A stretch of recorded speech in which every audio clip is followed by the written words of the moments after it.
The engines coughed like dying beasts. Smoke trailed behind the aircraft as it limped toward the English coast. Inside the cockpit, the pilot's hands were shaking, not from fear, but from exhaustion.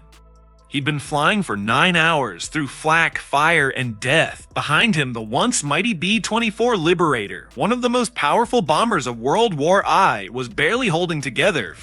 This was not just another mission, this was survival, and what happened next would go down as one of the most incredible landings ever made in the history of the war. Number 1. The Giant of the Air. 24 Liberator was a monster of metal and courage. Built by Consolidated Aircraft, it was faster, could fly higher, and carry a heavier bomb load than its cousin, the B-17 Flying Fortress. With its distinctive twin-tail fins and Davis wing design, the Liberator was the muscle of the Allied bombing campaign. By 1944, over 18,000 B-24s had rolled off the assembly lines more than any other U.S. aircraft in history. They flew in vast formations, thousands of feet above Europe, raining Nazi industrial targets. But they also paid a terrible price. For every triumphant return, there was another bomber that never came back, consumed by anti-aircraft fire, enemy fighters, or catastrophic mechanical failure.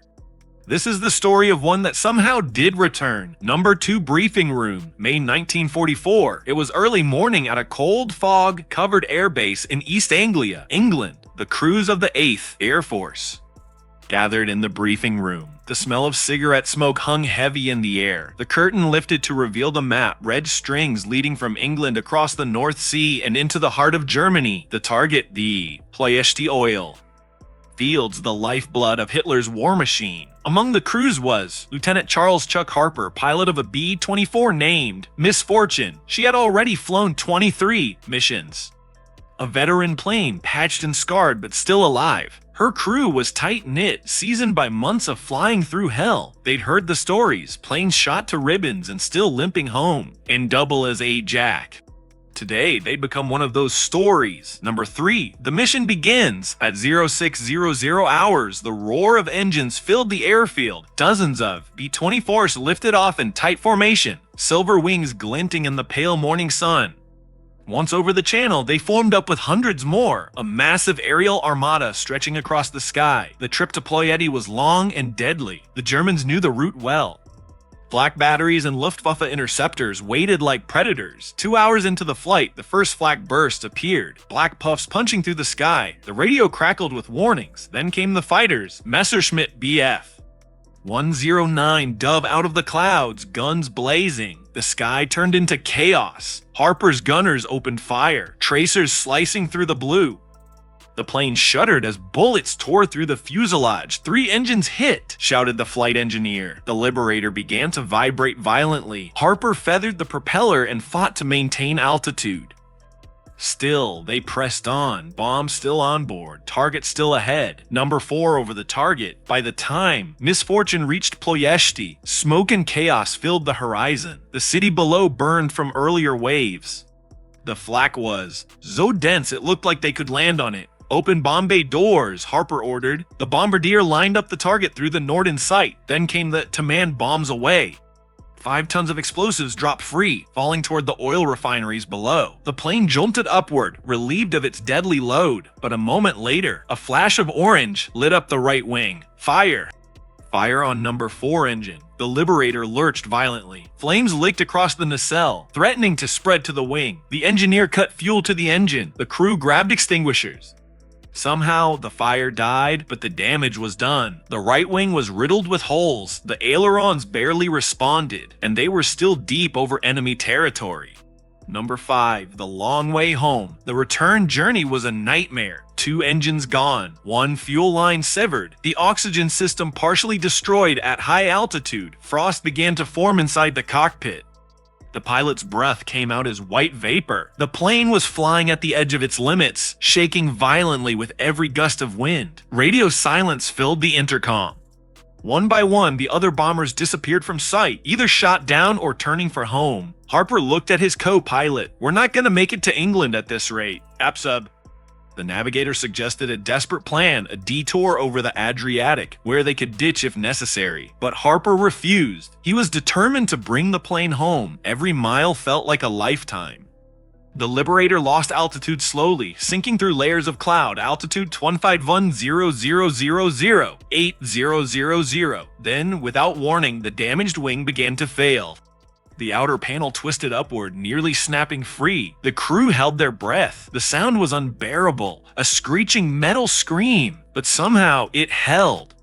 Number 6, the Coast of Hope. After 6 hours of struggle, they finally sighted the English coast. But the relief was short-lived. Fuel gauges read near zero. Hydraulic pressure was gone. The landing gear wouldn't deploy. The airfield was only minutes away, but the controls were sluggish, almost dead. Harper had no flaps, no power, and almost no hope. Everyone braced for crash landing. The crew strapped in tight. The engineer worked furiously to pump the gear down manually. The wheels locked only halfway. They were coming in fast, too fast. Number 7, the landing from hell. At 200 feet above the runway, both remaining engines sputtered. The plane dropped like a rock. Pull up, pull up. Harper yanked the yoke with all his strength. The Liberator's nose lifted just enough to clear the perimeter fence. Then, impact. The main gear collapsed instantly. The belly slammed into the runway, sending sparks flying in every direction. One propeller tore free and cartwheeled down the tarmac. The plane skidded for nearly half a mile before coming to rest in a cloud of smoke and dust. Silence. Then, one by one, the crew emerged from the wreckage. Every man alive. The ground crew could hardly believe what they were seeing. A bomber missing 2 engines, leaking fuel, shot full of holes, and yet it was home. Number 8, aftermath and reflection. In the days that followed, Misfortune was inspected and photographed. Engineers called it a miracle of flying skill and luck. The right wing spar was nearly severed. A few more minutes in the air, and it would have snapped clean off. When asked how he managed to land it, Harper simply said, "You don't quit on your crew or your plane. She brought us home." That single landing became a symbol not of machinery, but of the human spirit behind the war. The courage of young men flying 30 tons of metal through hell, determined to return to their brothers on the ground.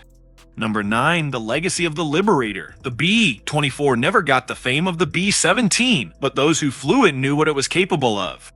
Its endurance, its power, and its sheer toughness saved countless lives. By the end of the war, Liberators had dropped more than 630,000 tons of bombs flown over 1.5 million sorties in Duba, and helped cut off the Axis fuel supply. But perhaps their greatest victories weren't over the enemy. They were over physics, fate, and fear.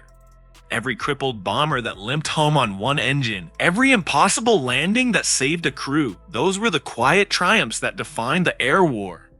Today, only a handful of B-24s remain airworthy. Their engines still roar across the skies at air shows, echoes of another time.